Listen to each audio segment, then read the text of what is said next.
Hello जी, good evening सभी को, नमस्ते। कैसे हैं सभी?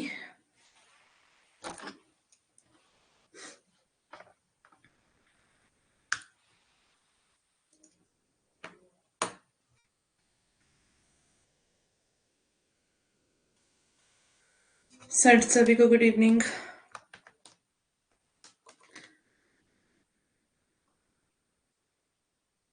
नमस्ते। सर सभी को गुड इवनिंग।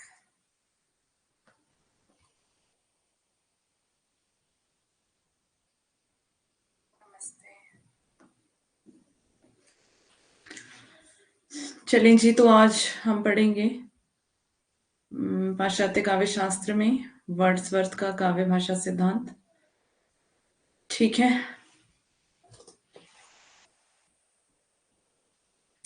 अभी तक किसी को कुछ समझ ना आया हो, कोई सवाल है किसी का तो बता सकते हैं। कोई कंफ्यूजन है तो बता सकते हैं अभी तक जो पढ़ा है हमने।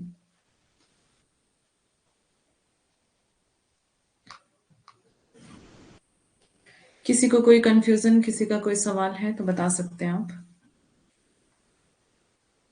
नमस्ते।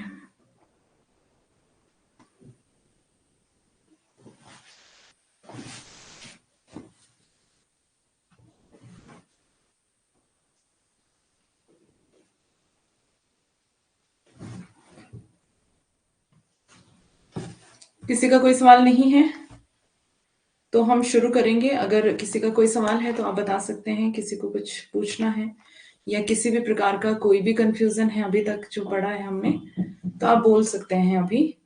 Good evening.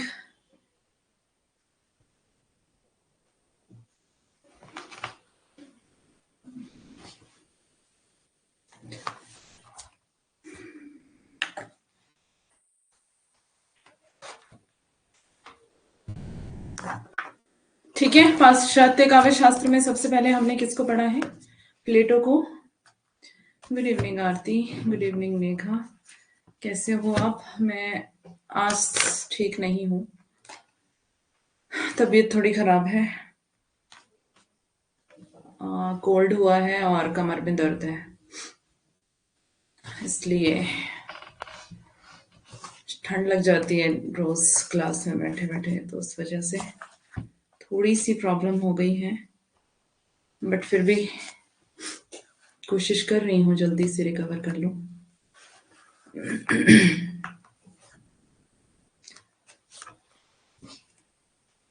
तो शुरू करते हैं हम। हमने क्या पढ़ा था सबसे पहले पाश्चात्य काव्य शास्त्र में? प्लेटो का नाम सबसे पहले पढ़ा था, है ना। प्लेटो सबसे पहले ही दार्शनिक माने जाते हैं पाश्चात्य में। उनसे पहले सुकरात हैं। रूम हीटर लगा लो। हाँ, अभी अभी स्टार्ट हुई है ना ज्यादा ठंड, तो अभी रूम हीटर लगाया नहीं है, लेकिन करना पड़ेगा ये, क्योंकि ठंड बहुत ज्यादा है तो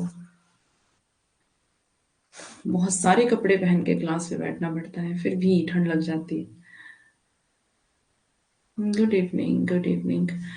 बहुत बहुत लेट आ रहे हैं बच्चे क्लास में। बर्फ पड़ेगी तब लगा लेना। हाँ, तब तो लगाना ही पड़ेगा। नहीं, अभी बहुत ज्यादा ठंड है, बर्फ पड़ेगी तो और ज्यादा हो जाएगी। सबसे पहले प्लेटो से पहले सुकरात हैं। लेकिन शुरुआत किससे मानी जाती है पाश्चात्य काव्य शास्त्र की? प्लेटो से मानी जाती है, जो हम पहले पढ़ चुके हैं, है ना। तो प्लेटो से पहले भी बहुतों ने काव्य लिखा है, लेकिन उनसे शुरुआत नहीं मानी जाती, शुरुआत प्लेटो से मानी जाती है। हाँ मैम, हम लोग वहां जाते हैं। अच्छा, फिर तो ऑनलाइन क्लास नहीं रहेगी ना, फिर ऑफलाइन हो जाएगी, है ना। तुम लोग मुझे ऑनलाइन में इतना तंग करते हो तो ऑफलाइन में क्या करोगे, है ना। वो मैं सोच रही हूँ अभी। ये जी नेट की लिंक ओपन नहीं हो रहा। मेघा, मैंने तो सुबह फॉर्म भरा था, मतलब दिन में, तो मेरा तो अच्छे से ओपन हो गया था। आपका क्यों नहीं हुआ?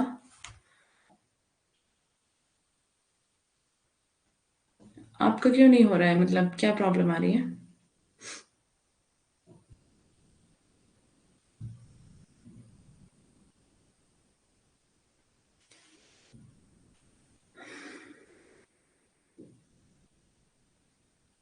ऐसा मेरे साथ है, किसी और के साथ भी। अगर आपसे नहीं हो रहा है ना, मतलब खुद कर रहे हो आप, नहीं हो रहा है तो कैफे में चले जाना टाइम से, ठीक है? क्योंकि लास्ट डेट है ना कल। तो जिसने भी अभी तक नहीं भरा है और नहीं भरा जा रहा है अगर आपका फॉर्म, तो आप कैफे में जाके भरवा लो, वहां जल्दी जल्दी काम हो जाएगा, ठीक है? अगर खुद से नहीं हो रहा है तो कैफे में चले जाना, कहीं अच्छे से कैफे में, ऐसे नहीं कि कैफे भी ऐसा ही हो। मैम ऑफलाइन में तो आप हंस हंस के लोटपोट हो जाते हैं, ऐसे ऐसे बच्चे हैं आपके क्लास में। हाँ, डेट बढ़ गई है, अच्छा मुझे पता ही नहीं चला। एक्चुअली आज ऐसे ही मैंने दिन बिता दिया अपना, मतलब तबीयत ठीक नहीं थी तो इसलिए पता ही नहीं चला मुझे। कब तक होगी ये डेट? साइड शायद ज्यादा बिजी आ रही थी ना, इस वजह से बढ़ गई होगी। गले का दर्द ही ठीक नहीं हुआ तब से। अच्छा, तो आपने इसके लिए दवाई नहीं ली क्या?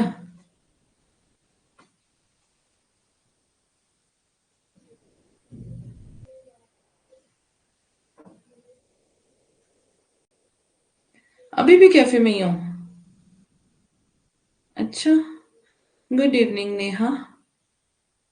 फिर भी नहीं भरा जा रहा है? डेट कब तक हो गई है विनोद, कब तक है अभी डेट? मेडिसिन ले लो, हाँ मेडिसिन ले रही हूँ एक्चुअली। यहाँ पे ना शिमला में जो पेड़ होते हैं उससे पोलन गिरता है। पोलन मतलब एक येलो येलो कलर का कुछ पदार्थ होता है, उससे प्रॉब्लम हो रही है। वो जैसे हवा में मतलब एक दिन मैं बाहर गई थी, थोड़ा पैदल चल रही थी रोड पर और वो गले में चला गया था, उस वजह से हो गई हूँ मैं बीमार। एंटीबायोटिक्स कितने सारे खा ली, ओह ओके। हाँ, हॉट वाटर बैग रखा है, वो रोज ही रखना पड़ता है। मतलब सुबह शाम हर क्लास में रखती हूँ। अभी तो कमर पे रखा है, लेकिन और दिन मैं पैरों में रखती हूँ। अभी कमर दर्द हो रही थी, पेट दर्द भी हो रहा था, इस वजह से।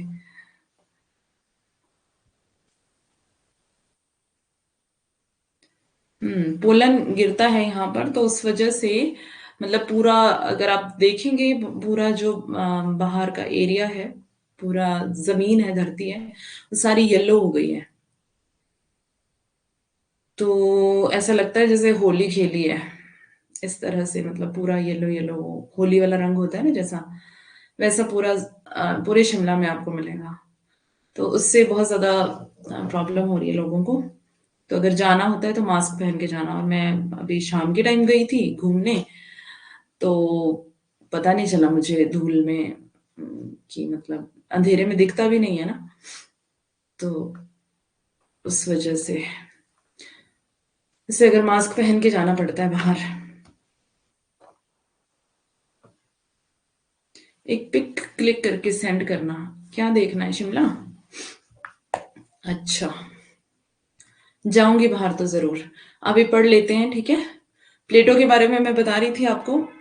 प्लेटो जो थे होमर के समकालीन थे। भेज दूंगी, टेलीग्राम पे भेज दूंगी। प्लेटो होमर के समकालीन थे। होमर के बारे में हमने पढ़ा था। होमर ने प्लेटो ने कहा कि होमर ने झूठ बोलना सिखाया लोगों को, है ना? तो होमर से इन्होंने पूछा, प्लेटो ने क्या पूछा कि होमर भाई साहब, क्या जो काव्य है ना, एक कविता है, क्या किसी को रोग मुक्त कर सकती है कविता? या कोई काव्य किसी को रोग मुक्त कर सकता है? क्या कोई काव्य युद्ध लड़ सकता है ना? अगर नहीं, ऐसा नहीं कर सकता है कोई भी काव्य, ना किसी के दुख को दूर कर सकता है, ना किसी के रोग को मुक्त कर किसी को रोग से मुक्त कर सकता है, और ना ही युद्ध लड़ सकता है, तो फिर ऐसा काव्य किस काम का?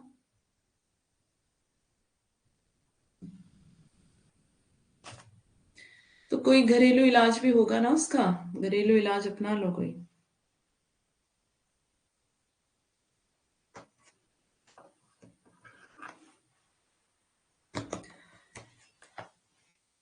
तो ये काव्य को क्या मानते हैं? झूठ, है ना?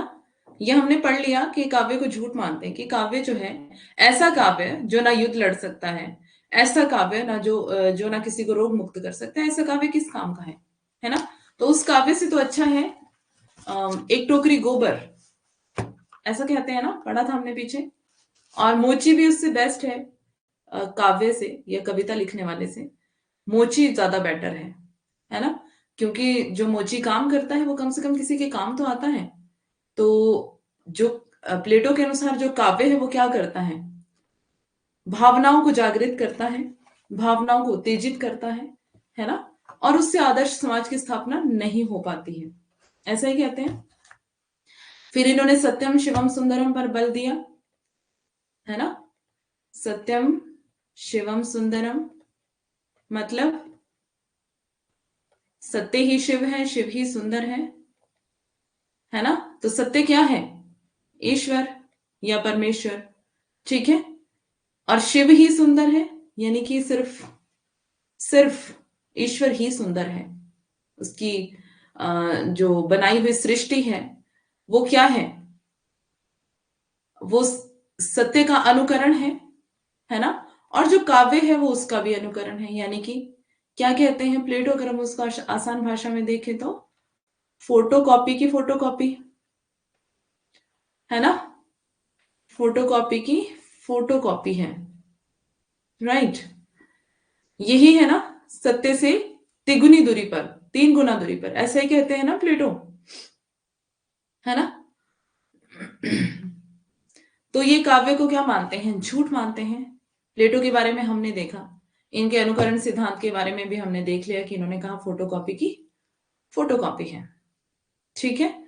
सत्य ईश्वर है, सत्य कौन है, ईश्वर। और जगत उसका अनुकरण है, जगत उसका अनुकरण है। और जगत का अनुकरण क्या है, काव्य, ठीक है। काव्य इसका अनुकरण है, जगत का, मिथ्या का, ठीक है। इतना क्लियर है। उसके बाद अरस्तु क्या कहते हैं, अरस्तु थोड़ा सा हेरफेर कर देते हैं इनकी बातों में, ठीक है।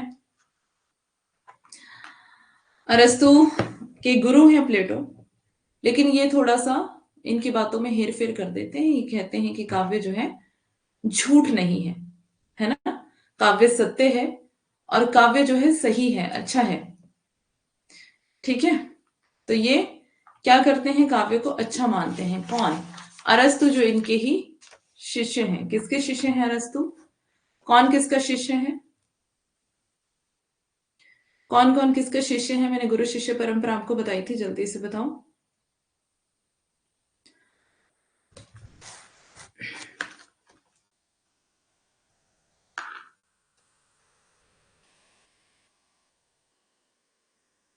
Believe your self, hard work will play, hard work will pay, अच्छा।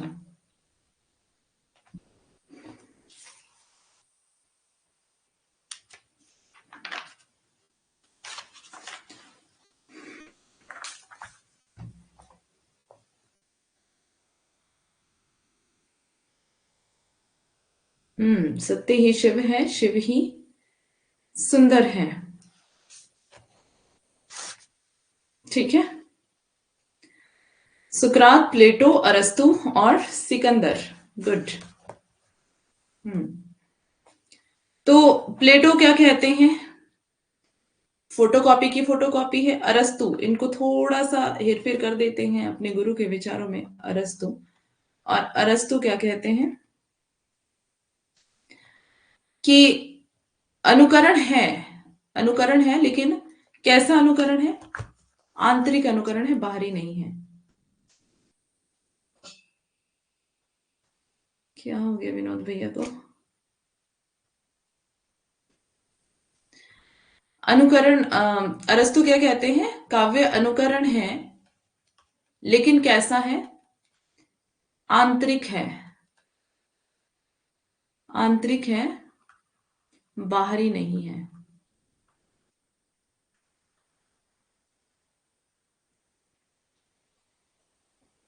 गुड। ठीक है, इतना समझ आ गया। अब मैं ये सब क्यों बता रही हूँ आपको बैकग्राउंड, क्योंकि हमें देखना है वर्ड्सवर्थ को। ठीक है, तो वर्ड्सवर्थ के विचार क्या हैं, इन दोनों से भिन्न है इनके विचार। प्लेटो का विचार क्या है कि जो काव्य है वो झूठ है, काव्य जो है वो सत्य का अनुकरण है ना। सत्य का अनुकरण, फोटोकॉपी की फोटोकॉपी। सत्य ही शिव है, शिव ही सुंदर है ना, बाकी कुछ भी नहीं है। सत्य कौन है? ईश्वर है सत्य।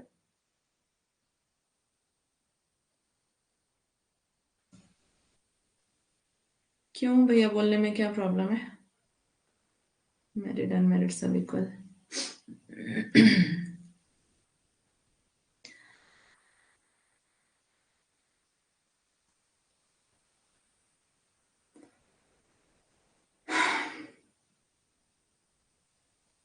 वर्ड्सवर्थ, वर्ड्सवर्थ के बारे में हम देखते हैं। वर्ड्सवर्थ क्या कहते हैं, इन दोनों के विचारों से अलग इनके विचार हैं। इन दोनों के विचारों से भिन्न विचार है किसके? वर्ड्सवर्थ के। वर्ड्सवर्थ क्या कहते हैं? सहज सरल भावों का प्रकटीकरण कविता है। ठीक है, पनिशमेंट मिलती थी, वो क्यों?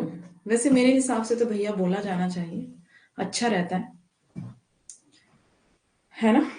मेरा बस चले तो मैं सबको भैया ही बोलूं।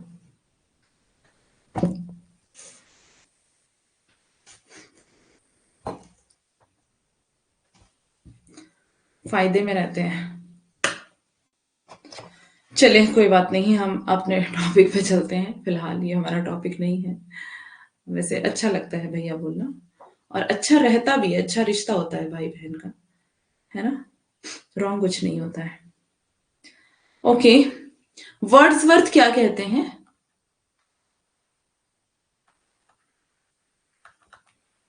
वर्ड्सवर्थ क्या कहते हैं कि जो कविता है ना, वो अनुकरण नहीं है ना, और वो अनुकरण हो भी नहीं सकती। कविता क्या है? कवि कविता क्या है कि मानव के अंदर जो भाव होते हैं, जो विचार होते हैं। सेम हियर मैम, मेरा भी यही हाल है। हाँ, जो जो कवि के अंदर भावनाएं हैं, विचार हैं, है ना, वो सहज रूप से जब बाहर आते हैं, सहज रूप से जब उनका प्रकटीकरण होता है, तो वो कविता है। एक्चुअल में वो कविता है। तो ये कह रहे हैं कि ना वो अनुकरण है, ना वो आंतरिक अनुकरण है, ना वो बाहरी अनुकरण है, किसी भी प्रकार का अनुकरण नहीं है। ये अच्छा है आरती। एग्जैक्टली मैं यही बात कहना चाह रही थी।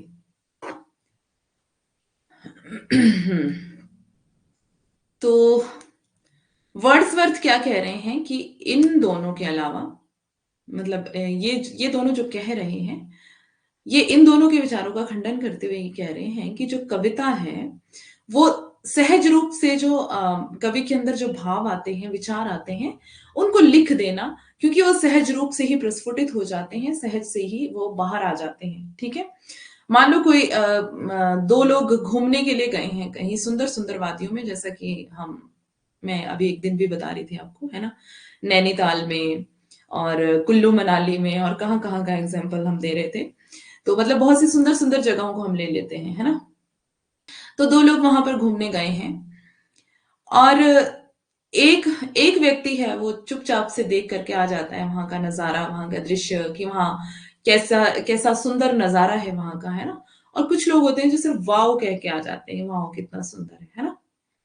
कुछ लोग ऐसे होते हैं जो इतना ही कह के आ जाते हैं। और कुछ लोग ऐसे हैं, मतलब जो कवि होगा वो क्या करेगा? कवि वहां लिखने बैठ जाएगा उस चीज को, जो उस सौंदर्य को देख करके भाव जो मन में आ गए, है ना, जो विचार आ गए, उनको लिख दिया, उनको क्या कर दिया? काव्य बना दिया उसको, है ना, कविता बना दी उसकी।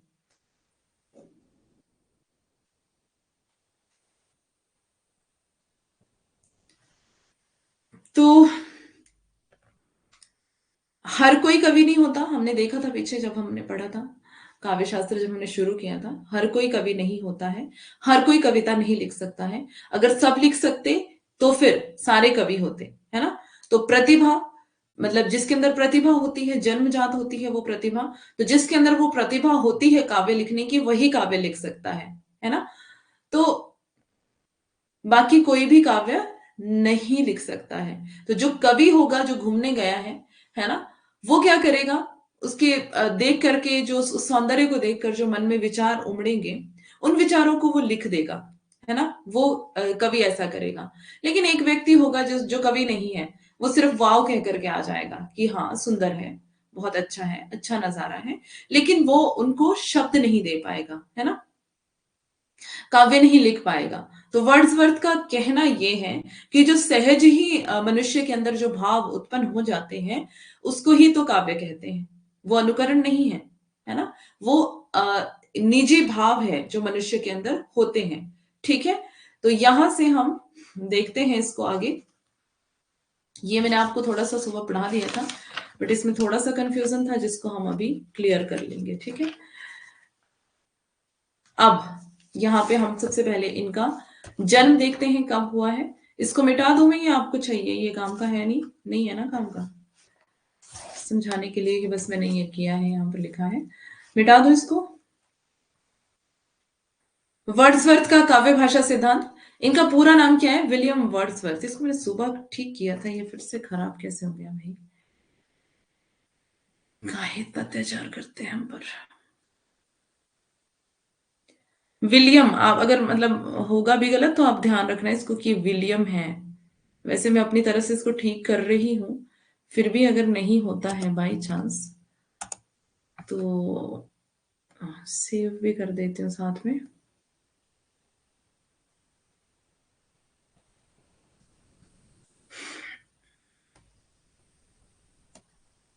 ठीक है, William Wordsworth.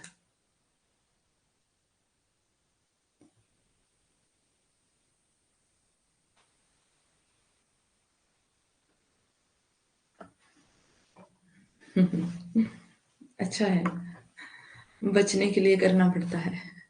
William William Wordsworth, जन्म है 7 अप्रैल 1770 ईस्वी। इंग्लैंड में इनका जन्म हुआ था। ठीक है, जन्म स्थान इनका कहाँ पर है, इंग्लैंड में। ध्यान रखेंगे, अप्रैल याद रखने की जरूरत नहीं है, 1770 याद रख लेना।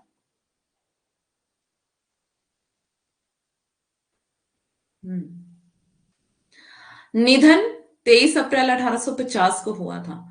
तो 1770 से 1850 ये इनका जन्म समय है, इसको आपको याद रखना है। और आगे क्या है इनकी उपाधि, वैसे आगे भी आएगी, लेकिन यहाँ पर इनके जन्म के बारे में है, तो मैं यहाँ पर ऊपर इनकी उपाधि लिख देती हूँ। आगे भी आपको लिखा हुआ मिल जाएगा, वैसे नोट्स में है।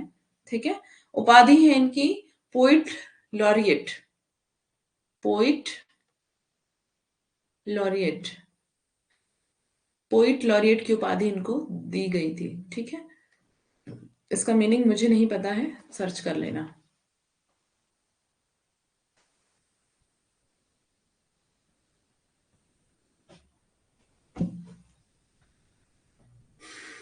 चलो अभी पढ़ लो, है ना।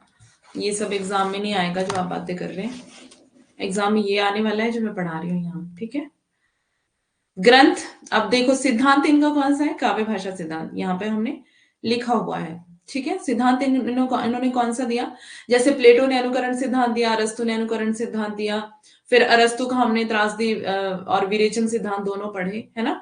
वैसे ही वर्ड्सवर्थ ने कौन सा सिद्धांत दिया, काव्य भाषा सिद्धांत, ये आपको ध्यान रखना है इनका। फिर इनका जो ग्रंथ है वो काव्य संग्रह है।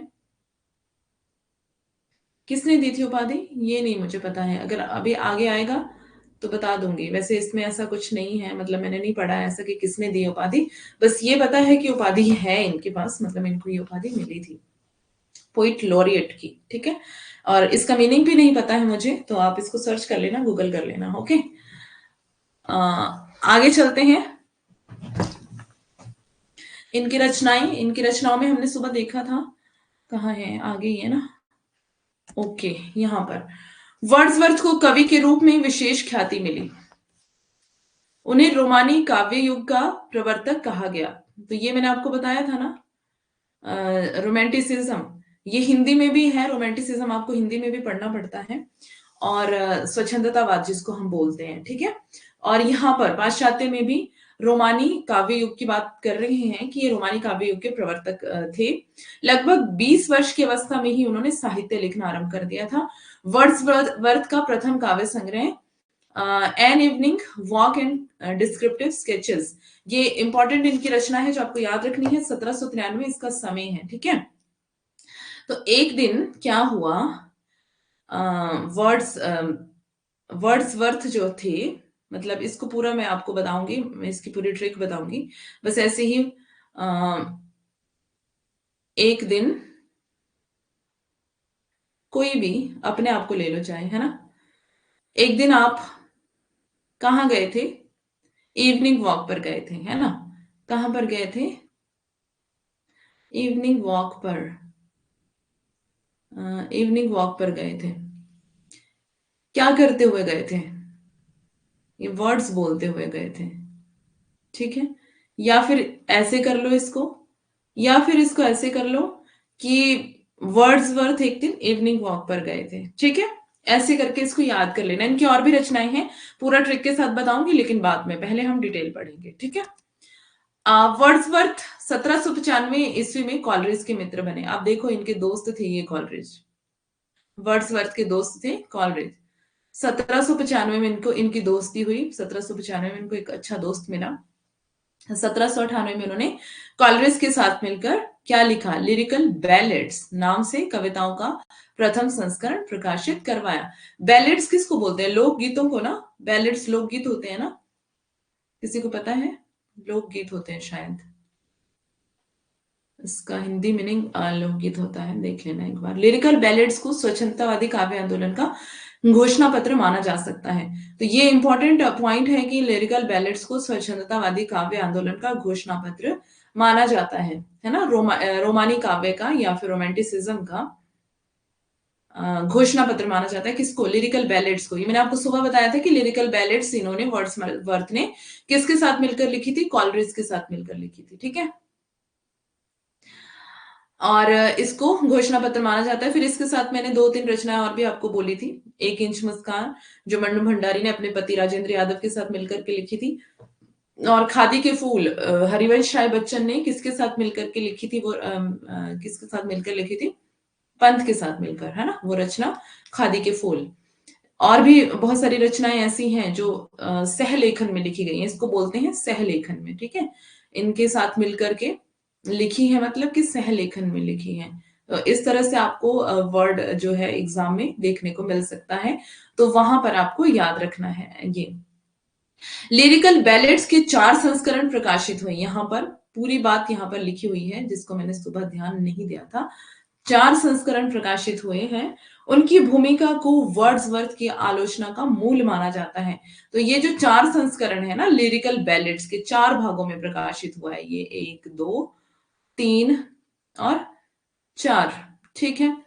तो इसकी भूमिका को वर्ड्सवर्थ की आलोचना का मूल माना जाता है। तो इसकी भूमिका पहले, हर रचना की पहले भूमिका लिखी जाती है, आपको पता है ना। और भूमिका जो है वो स्पेशल लिखी जाती है, और या फिर उसको कोई और व्यक्ति लिखता है या फिर वही व्यक्ति जिसने वो रचना लिखी है, और कई बार कोई और व्यक्ति भी भूमिका लिख देता है, ठीक है।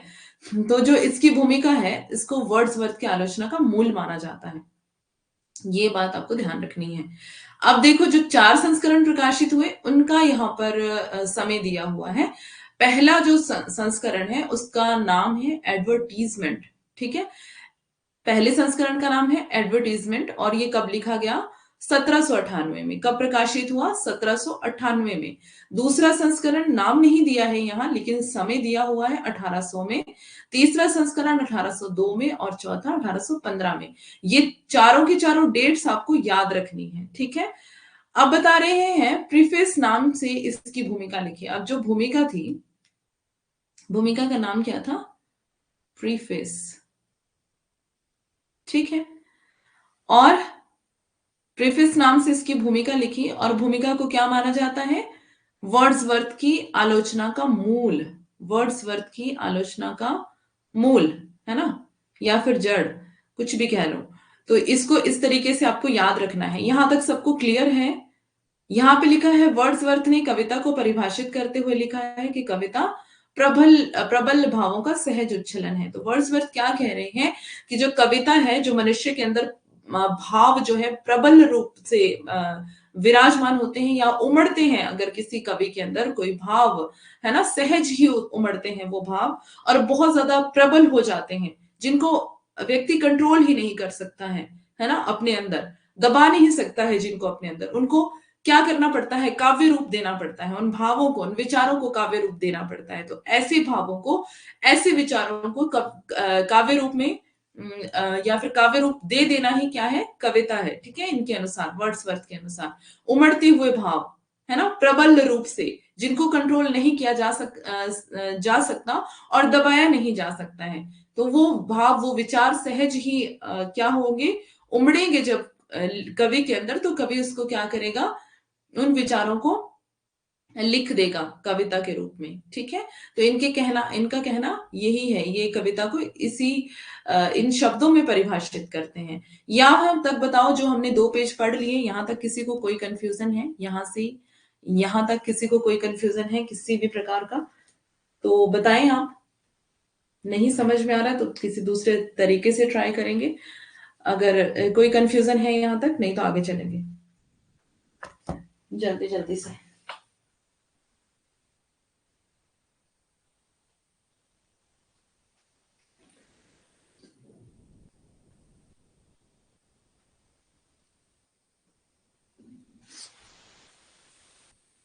All clear? ओके, सबको क्लियर है? चले आगे फिर।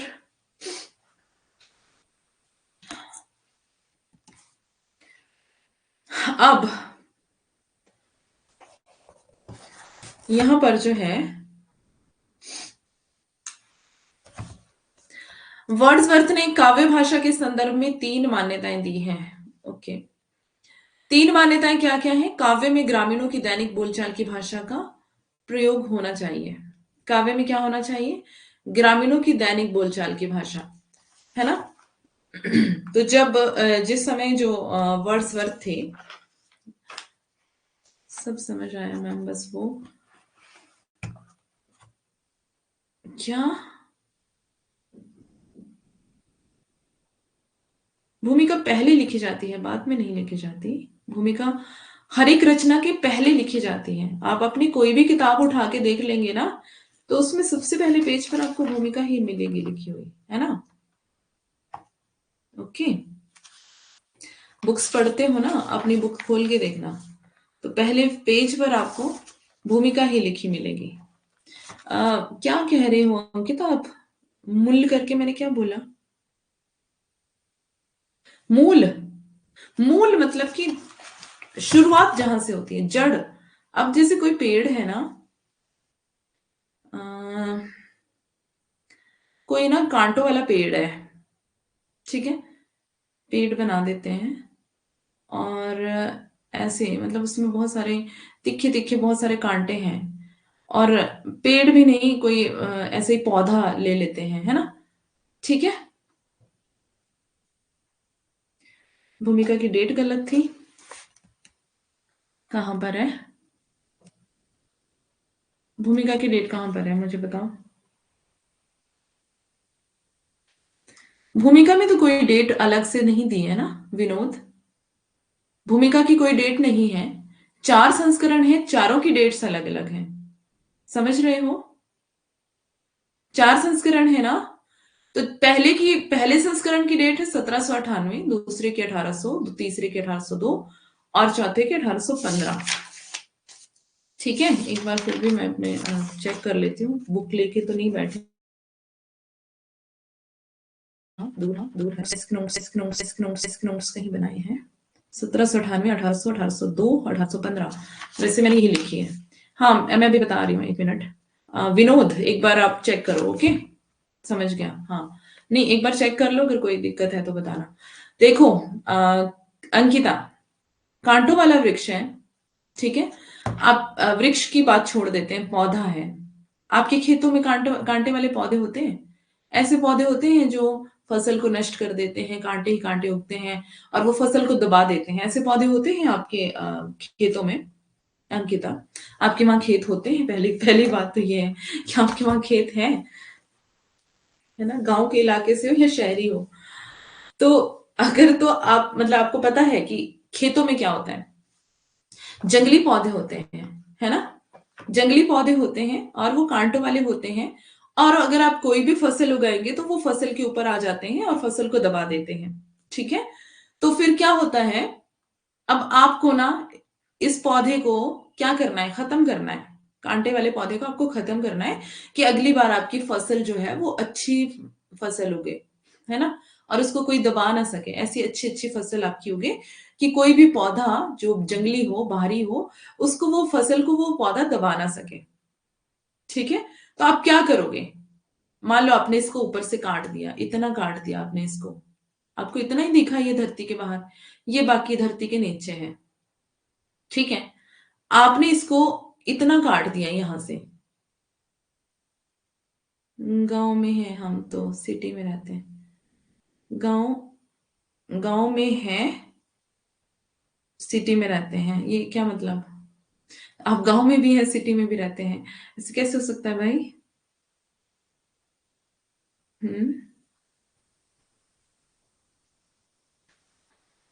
अब देखो, ये आपको धरती के ऊपर इतना ही दिखा और आपने इसको इतना काट दिया, बाकी ये धरती के नीचे जड़ रह गई इसकी। ठीक है? पौधे की जड़ धरती के नीचे ही होती है ना, इतना तो पता होगा आपको। तो ये जो जड़ है ना, इसी को मूल कहते हैं। ठीक है? अब क्या, आपने ऊपर से तो काट दिया और ये गिर गया, खत्म हो गया, नष्ट हो गया ये, है ना? लेकिन जो जड़ थी वो नीचे ही रह गई और थोड़े दिन बाद आपने देखा कि पौधा फिर से उग गया है ना? थोड़े दिन बाद आपने देखा कि पौधा फिर से उग गया, वो कांटों वाला पौधा, और फिर से उसने हमारी फसल को दबा दिया है। अब क्या किया आपने? आपको चढ़ा गुस्सा, है ना? गुस्सा आया आपको कि मेरी फसल को खराब कर दिया इसने। तो अब मैं क्या करूंगी, इसको, इसकी जड़ को उखाड़ूंगी पहले, है ना? मैं क्या करूंगी, इसके मूल को ही नष्ट कर दूंगी। ठीक है? इसकी जड़ को मैं उखाड़ूंगी, इसके मूल को नष्ट कर दूंगी। तो क्या होगा, यहां से आपने जड़ उखाड़ दी इसकी पूरी। ठीक है? जब मैं इसकी जड़ को उखाड़ूंगी तो फिर ना रहेगा बांस और ना बजेगी बांसुरी। ठीक है? अब क्या हो गया, सब खत्म, कुछ भी नहीं बचा,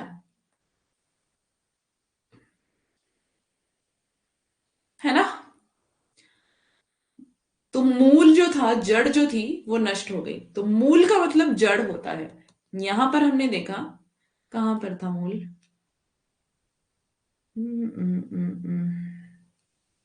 कहाँ पढ़ रहे थे हम? चार संस्करण, उनकी भूमिका का, ओके। उनकी भूमिका को वर्ड्सवर्थ की आलोचना का मूल माना जाता है। तो जो भूमिका है वो मुख्य है, जड़ इंपॉर्टेंट होती है ना? बहुत अच्छे से समझाए। ओके, अभी अंकिता को समझ आया? जो मूल मतलब जो जड़ है वो इंपॉर्टेंट होती है। अगर आप उसकी पौधे की जड़ नहीं उखाड़ते, है ना, तो वो पौधा फिर से उगता रहता, उगता रहता, उगता रहता, आप ऊपर ऊपर से उसको काटते। बट जब आपने जड़ ही खत्म कर दी, मूल नष्ट कर दिया आपने, तो फिर क्या हो गया, वो पौधा दोबारा नहीं होगा। ठीक है? ऐसा हुआ। तो मूल मतलब कि वो इंपॉर्टेंट है, वो मुख्य है, वो जड़ है। ठीक है? तो वही बात है कि जो इसकी भूमिका है ना, वो मुख्य है, वो इंपॉर्टेंट है, वो मूल है, वो जड़ है। राइट? अंकिता, अब बताओ, अब समझ आया आपको?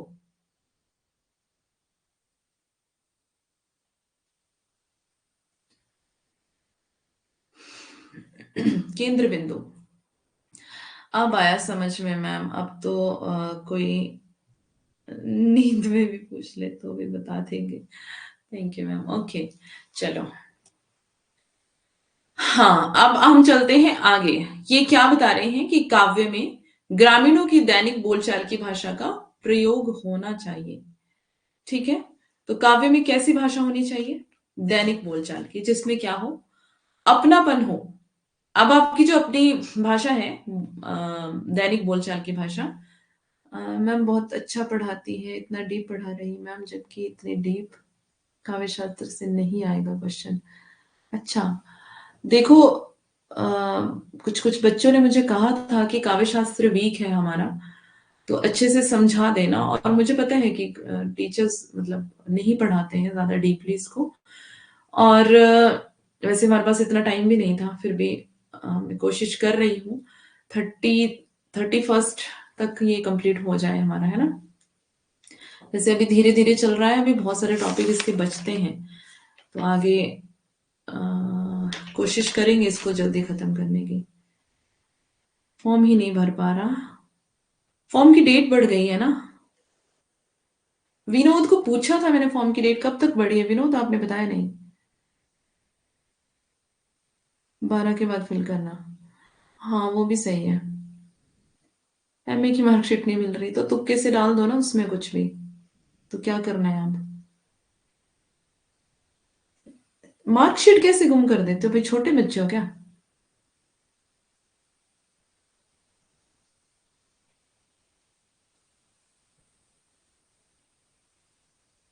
31 तक है। हाँ 31 तक है तो मतलब भर लेना, फिर कोई बात नहीं। खो गई, हद है भाई।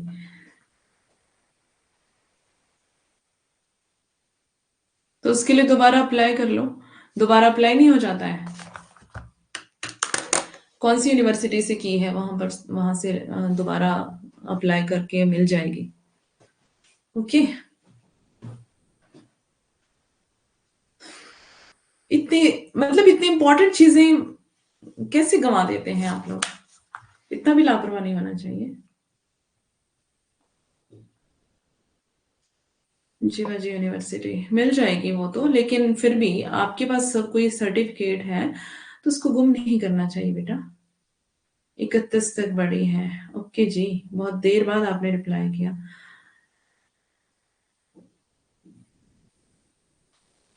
अच्छा, जब कैफे गई तब पता चला, ओके ओके, चलो वो तो अच्छा हो गया कि डेट बढ़ गई है। अ,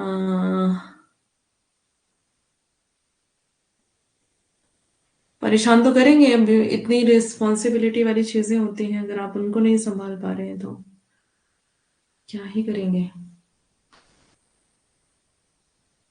सर्टिफिकेट्स अपने जितने भी हैं सभी, मतलब जितने भी डॉक्यूमेंट्स हैं आपके, उनको एक जगह एक फाइल के अंदर केयरफुली रखा करो, है ना।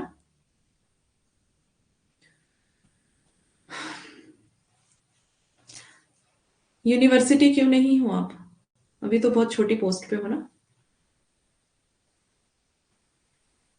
कॉलेज तो छोटी पोस्ट है, थोड़ा थोड़ा बढ़ानी थी ना अपनी पदवी। जो सभी बच्चों को कह रही हूँ, डॉक्यूमेंट्स आपके फोटो कॉपी करके, ठीक है, फोटो कॉपी करके सारे डॉक्यूमेंट्स की क्या करना है, अलग से रख लो उनको। जब भी आपको जरूरत पड़ती है, आपको ओरिजिनल डॉक्यूमेंट्स नहीं लेके जाने जब तक आपको ओरिजिनल नहीं मांगे जाते हैं, ठीक है। फोटो कॉपी वाले ही लेके जाने, उनको पिन अप करके रख दो अच्छे से, है ना। और जो बाकी आपके ओरिजिनल वाले डॉक्यूमेंट्स हैं उनको आप पैक करके फाइल के अंदर, कहीं अलमीरा के अंदर, और कहीं मतलब ऐसी जगह पे, सेफ जगह पे, लॉक के अंदर रखो। डॉक्यूमेंट्स बहुत ज्यादा जरूरी होते हैं, और इतनी लापरवाही नहीं करते हैं डॉक्यूमेंट्स के लिए। एमए की डिग्री नहीं दे रहे डीओ वाले।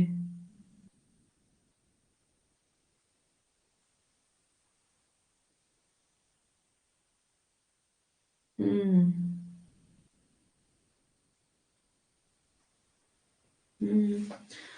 जिसकी चलती है उसकी क्या गलती है ना, वो तो खूब गुम करके खड़े खड़े बनवा भी सकता है। चलो पढ़ लेते हैं हम। काव्य में ग्रामीणों की दैनिक बोलचाल की भाषा का प्रयोग होना चाहिए। तो क्या होता है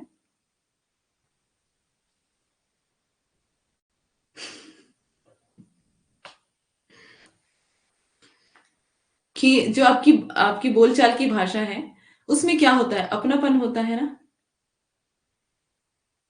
ठीक है। सच्चाई होती है। सच्चाई का मतलब ये है कि कोई कृत्रिमता नहीं होती, कुछ गढ़ना नहीं पड़ता है शब्द आपको। मैम आप काव्य शास्त्र की नोट नहीं दी है, क्योंकि मैं खोल रही थी तो नहीं मिला। अभी बेटा काव्य शास्त्र तो पूरी नहीं हुई ना यूनिट, है ना? पूरी होगी तो नोट्स दे दूंगी। ठीक है। तो इसमें शब्दों को गढ़ना नहीं पड़ता है, जो दैनिक बोलचाल की भाषा है उसमें क्या करना पड़ता है, कोई कृत्रिमता नहीं होती है।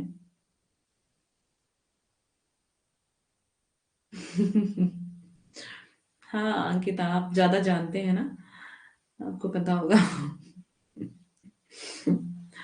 तो बनावटीपन नहीं है, कृत्रिमता नहीं है, है ना?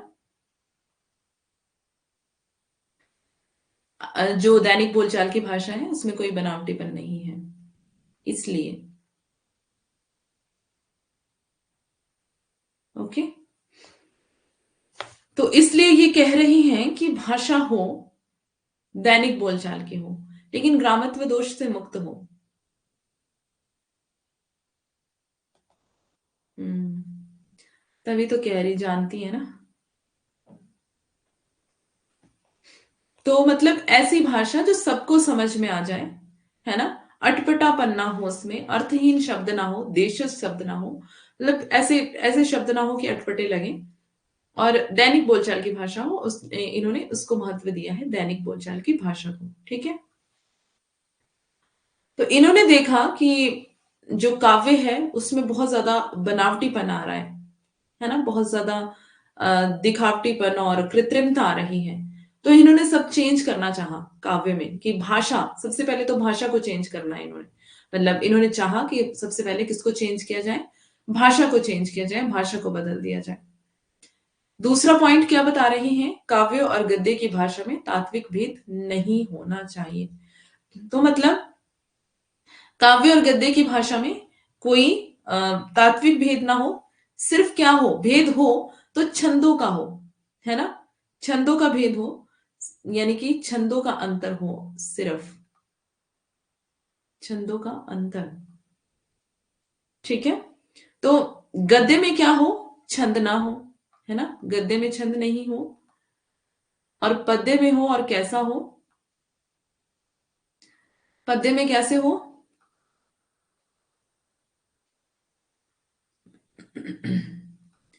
पद्य में छंद हो तो पद्य कैसा बन जाए, लयात्मक बन जाए, है ना? उसमें लय हो, या फिर गेय बन जाए, वो गेय काव्य बन जाए, गाए जाने वाला गेय काव्य, गाया जाने वाला काव्य बन जाए। ठीक है, छंदों के माध्यम से गेयात्मकता आनी चाहिए उसमें। जानती हूँ सब डरते हैं इनसे। कब गुस्सा आ जाए, कब हंसी आ जाए, पता नहीं चलता। इतना तो हम भी जान गए हैं।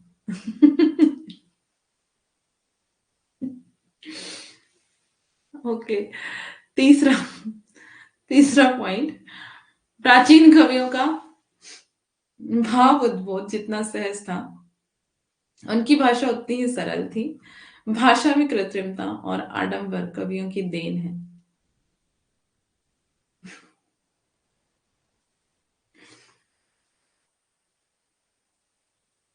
जैसे अंकिता पढ़ती थी वैसे ही सारे बच्चे पढ़ते हैं ना।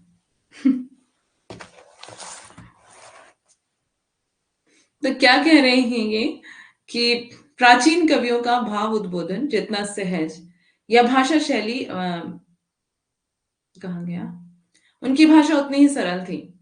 भाषा में कृत्रिमता और आडंबर, मतलब कि जो प्राचीन कवि थे उन्होंने भाषा में क्या लाया, कृत्रिमता, बनावटीपन, बाह्य आडंबर, है ना? पांडित्यपूर्ण जो भाषा है जिसमें पंडिताऊपन हो, शुक्ल कहते हैं ना पंडिताऊपन भाषा में। तो जिस जो पांडित्यपूर्ण भाषा हो, है ना?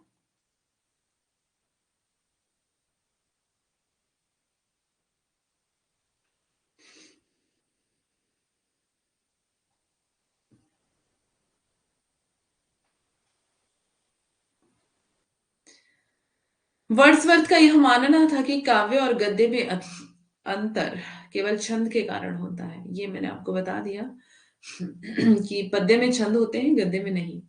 तो इस छंदों का ही अंतर होना चाहिए। कवि के रूप में वर्ड्सवर्थ को व्यापक प्रसिद्धि मिली। इसके उन्हें 1843 ईस्वी में इंग्लैंड के पोएट लॉरिएट पद से सम्मानित किया गया। ठीक है, जो मैंने पीछे आपको बताया था, पोएट लॉरिएट पद से इनको सम्मानित किया गया था। कवि के रूप में वर्ड्सवर्थ को क्या मिला था? व्यापक प्रसिद्धि। ठीक है,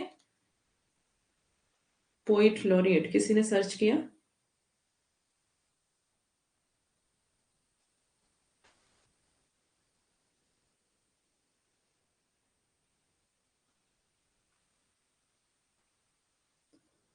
महाकवि, पोइट लॉरिएट की उपाधि इनको मिली, यानी कि महाकवि की उपाधि मिली इनको। ठीक है, मतलब कवियों के रूप में, कवि के रूप में इनका व्यापक सम्मान हुआ, व्यापक इनको प्रसिद्धि मिली। और कब मिली थी इनको पोइट लॉरिएट की उपाधि? 1843 में।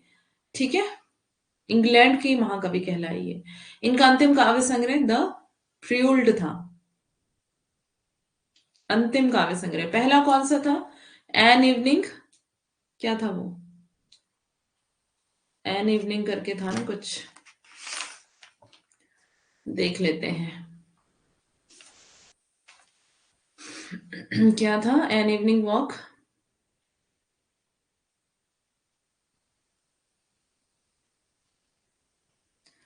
एन इवनिंग वॉक, आगे क्या था? And descriptive sketches. ठीक है, आगे पूरा इसका नाम आपको पीछे दिया हुआ है, देख लेना। मैम पीडीएफ जो अपने साइट से लिखा है, स्लाइड उनको मत मत हटाना प्लीज। आपने प्रॉमिस किया था। कब मैंने प्रॉमिस किया? ऐसे ही मुझसे झूठे झूठे प्रॉमिस करवाते हो, फंसाते हो मुझे। हम्म, हमने कोई प्रॉमिस नहीं किया भाई, हम प्रॉमिस नहीं करते हैं। हम प्रॉमिस करने से पहले 100 बार सोचते हैं, और अगर करते हैं तो फिर पूरा भी करते हैं।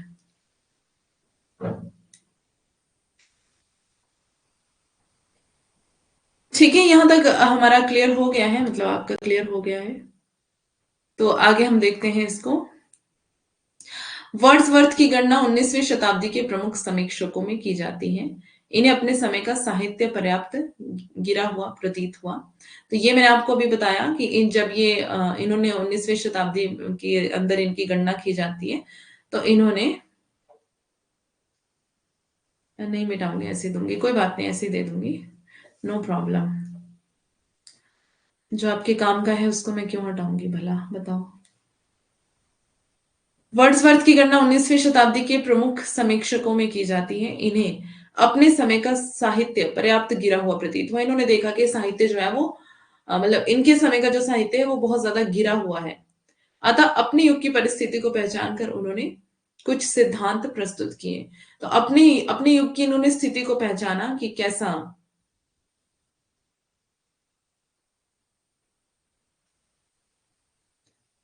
हाँ जी, बिल्कुल होता है, शब्द के मूल अर्थ से भिन्न होता है, हो जाता है। अतः अपने युग की परिस्थिति को पहचान कर उन्होंने अपने कुछ सिद्धांत प्रस्तुत किए। तो इन्होंने सबसे पहले क्या दिया? काव्य भाषा सिद्धांत। ठीक है, इन्होंने स्पष्ट किया कि काव्य के द्वारा हमारे भावों को शक्ति मिलनी चाहिए। ये मैंने आपको पीछे अच्छे से बता दिया।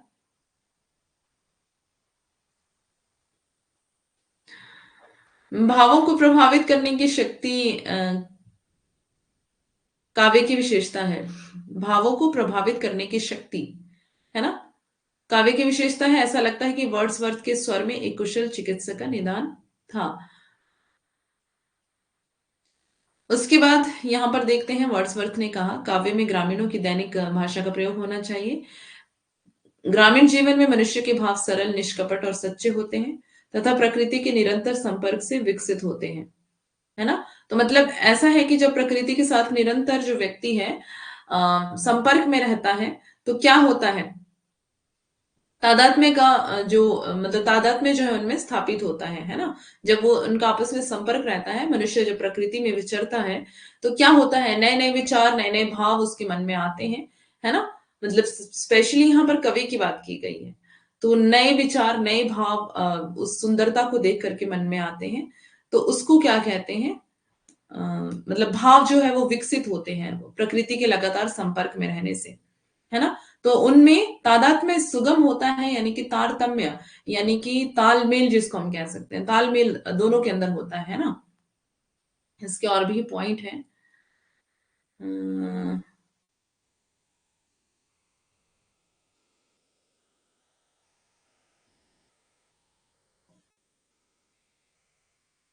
क्या कह रहे हो? क्या कह मतलब क्या है, कहने का मतलब क्या है?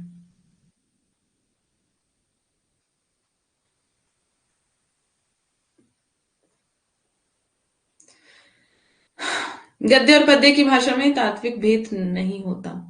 कुछ भी कहते हैं क्लास में ना, तात्विक भेद नहीं होता। बता दिया पीछे क्या है ये। प्राचीन कवियों का भावबोध जितना सरल था, उतनी उनकी भाषा उतनी ही सहज थी।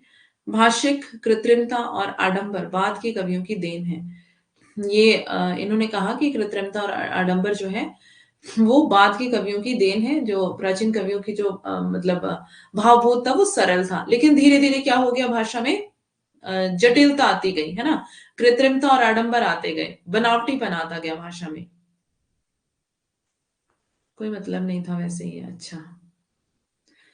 मतलब बिना मतलब की बात भी करते हो, है ना? मान गए ना आज? वर्ड्सवर्थ ने काव्य भाषा सिद्धांत के विषय में अपना एक निश्चित मत प्रस्तुत किया है। उसने माना है कि कविता की भाषा जनसाधारण से जुड़ी ग्रामीण भाषा या फिर जनसाधारण से जुड़ी हुई होनी चाहिए। मैम मुझे पता है, मतलब आपने पीडीएफ अच्छा अंकिता, पता तो मुझे भी था वैसे। वर्ड्सवर्थ के पूर्व दांते ने काव्य में ग्रामीण भाषा के प्रयोग से ही माना था।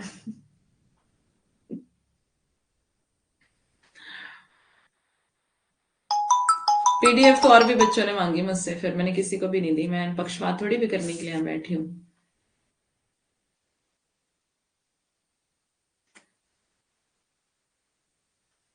मेरे लिए सारे बच्चे बराबर हैं, ठीक है? पीडीएफ सबको सेम टाइम पे ही मिलेगी, सबको साथ ही मिलेगी। किसी को अलग अलग से नहीं देने वाली हूँ। जब यूनिट खत्म होगी तभी मिलेगी पीडीएफ। वर्ड्सवर्थ से के पूर्व दांते ने काव्य में ग्रामीण भाषा के प्रयोग से हे माना था। बाद के कवियों ने भी इसका समर्थन किया। अभिजात्य भाषा और बोलचाल की भाषा का यह द्वंद्व पुराना है। इस द्वंद्व को वर्ड्सवर्थ ने लिरिकल बैलेड्स के द्वारा पुनः विचारों का केंद्र बनाया, ठीक है? तो वर्ड्सवर्थ ने किसके साथ मिलकर लिखे हैं लिरिकल बैलेड्स?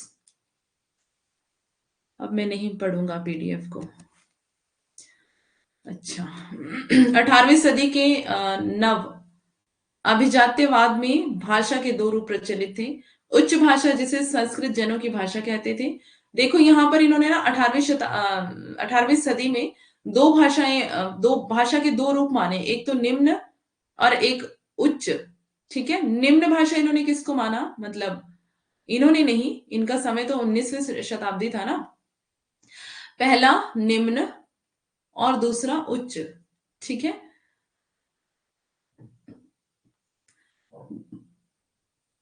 दो रूप पहले प्रचलित थे। उच्च भाषा जिसे संस्कृत जनों की भाषा कहते हैं, तो उच्च भाषा वही थी जो जिसमें पांडित्यपूर्ण जो जिसको कहा जाता है, जिसमें पंडिताऊपन हो, जो मैंने अभी पहले भी आपको बताया, जिसमें कृत्रिमता हो, बनावटीपन हो, ठीक है? या फिर बाह्य आडंबर हो, ऐसी भाषा जिसको गढ़ा गया हो। मैम टाइम हो गया, अच्छा बस 1 मिनट। निम्न, और निम्न किसको कहा? निम्न भाषा कहा जो मतलब बोलचाल की, सामान्य बोलचाल की जो भाषा है, ठीक है? तो ये दो रूप प्रचलित थे। तो इन्होंने क्या किया, निम्न भाषा को, जिसको निम्न भाषा कहा गया या फिर जो निम्न भाषा का रूप था, इसी को इन्होंने महत्व दिया। किसने? वर्ड्सवर्थ ने, ठीक है?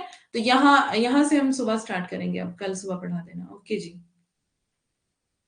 यहां से कल सुबह पढ़ लेंगे, ठीक है? आई होप अभी सब समझ आ गया होगा आपको।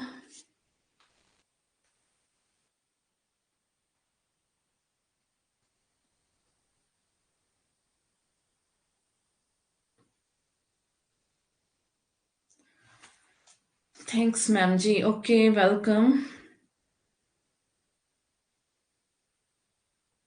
Good night, bye.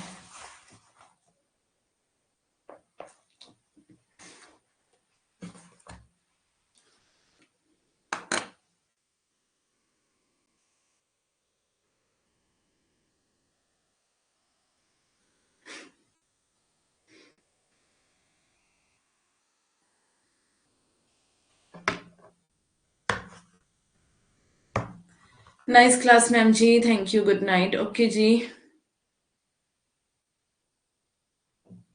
मिलते हैं ब्रेक के बाद, ओके आरती, बाय।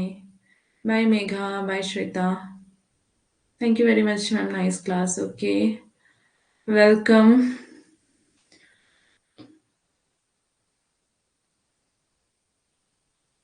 मेरे पास उतना ही टाइम रहता है लड़ने का बस, है ना?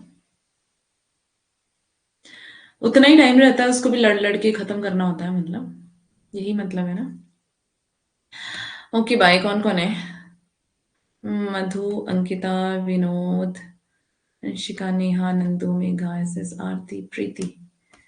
ओके, चलो। एक साथ पूरी पीडीएफ पढ़ना मुश्किल होगा, तो क्या करूं मैं? पहले नहीं देती हूँ क्या एक साथ? पहली बार देना है?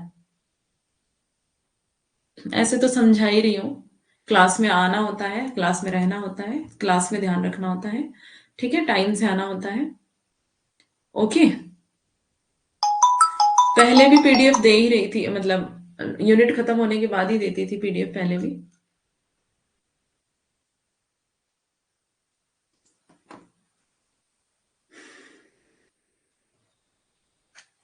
चलें ठीक है, बाय बाय सबको।